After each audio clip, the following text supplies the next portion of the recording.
We often imagine therapy as a process where a healthy person helps a sick person, a wise person fixes a broken one. But this is a fantasy that protects us from a deeper truth, which is that every therapeutic encounter involves two full human beings, each with their own hidden parts, blind spots, and vulnerabilities.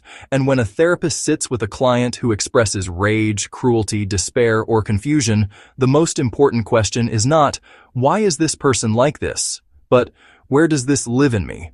Because without that recognition, understanding becomes judgment, and judgment blocks healing. When we understand that the most disturbing aspects of another person have echoes within ourselves, something remarkable happens.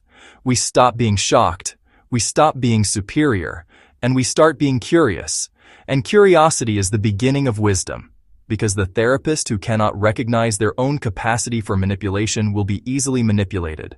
The therapist who cannot recognize their own aggression will be frightened of anger.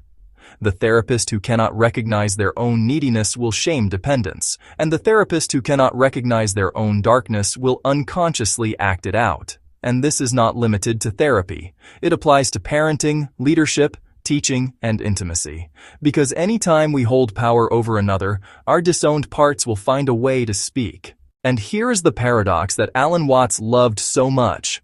The more you insist on being good, the more dangerous you become. Because goodness without self-knowledge is fragile, and fragile things shatter under pressure, whereas the person who knows their own capacity for harm is far more careful, far more compassionate,